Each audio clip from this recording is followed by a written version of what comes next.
بسم الله الرحمن الرحیم. پټون صاحب تاسو ډیره مننه. دا اول ځل دی چې زه دې بلډ بینک ته راغلم. ډېر زړه مې خوشحال شو. لاندې بیماران څه مو کوم ولیدلو، کوم ډیټیل تاسو وښیلو. د خدمات ډېر نوعیتونه وي، ډېر قسمونه وي. دا یو لوی خدمات دی چې معاشرې کې یو بیمار دی، هغه ته د وینې ضرورت دی، هغه ټلیفونونو نه خلاص دی، منډو ترلو نه خلاص دی، په پیسو باندې خستلو نه خلاص دی، او هغه ته لاس په لاس باندې وینه میلویږي. او دا خبره ټولو ته ښکاره دی چې د وینې کمی یا د وینې ضرورت څه چاته هم محسوس شي نو هغه مرګ خولې کې پروت وي. ډېر بیماران داسې وي چې هغه تکلیف وي، درد ښه شي، خو د وینه داسې شی دی چې دا کوم بیمار ته هم په کار شوله او چې په هغه ګنټو منټونو کې هغه ته وینه میلاو نه شي، نو د هغه ژوند خطرې سره مخامخ کېږي. او مخکې زمانې کې خو چې چاته وینه په کار شوله هغه به لګیا شو، یار دوست پسې منډې ترړې کرایې ټلیفونونه، د چا وینه بربرېده د چا به نه بربرېده. نو د بلډ بینک ډېر اهمیت دی. اهمیت دا دی چې اوس یو بیمار ته د یوې وینې ضرورت دی، نو الریډي د هغه وینه دلته بلډ بینک کې پرته وي، ګروپ هر څه نمبر ورباندې لیکلی وي، نو هغه ته منډو ترلو نه او ټسټونو نه هر څه نه هغه بیمار خلاص شي. او دویمه خبره ده چې ډېر بیماران داسې وي چې د وینې ضرورت اکثر د کینسر بیمارانو ته پیښیږي. او د کینسر بیمار خو که چلو یو مالداره سړی دی، هغه وینه مثال په پیسو باندې خستلی شي، او بیا هم څه دی هغه فایده ورکې دا دی چې هغه ته وینه کم از کم لاس په لاس میلاو شي. په دې کې د بلډ بینک خو دا بنیادي مقصد دا دی چې غریب مسلمانانو ته بغیر د څه پیسو نه، بغیر د عوض نه وینه میلاو شي.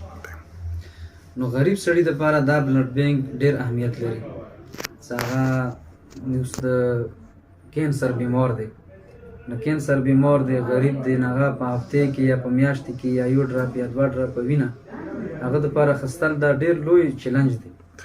نو ډېر لوی خیر دی خلکو نه رسیږي.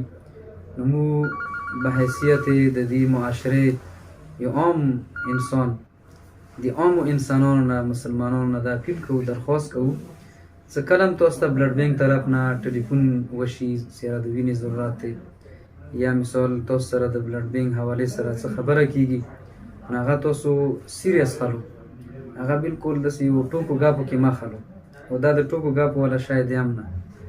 دویم نمبر کله تاسو ته ټلیفون وشي چې د وینې ضرورت دی، که تاسو یو کار کې لاس وي نو اندازه واخلو، هغه کار پرېږدو، یا سړی لوبو کې لګیا دی یا کیل کوي، او کم از کم اوس مونځ نه اهم شی خو نشته دی، خو مونځ وایو لس اتو منټو کې ختم شي، بیا سړی ځان ورسوي.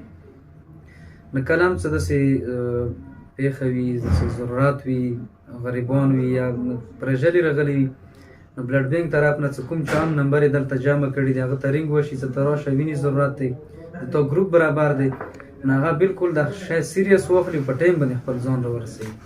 او دې وینې نه علاوه عامو مسلمانانو ته مو تاسو ته دا پکار دی چې صرف وینې نه بغیر دې کې نور اخراجات هم کي.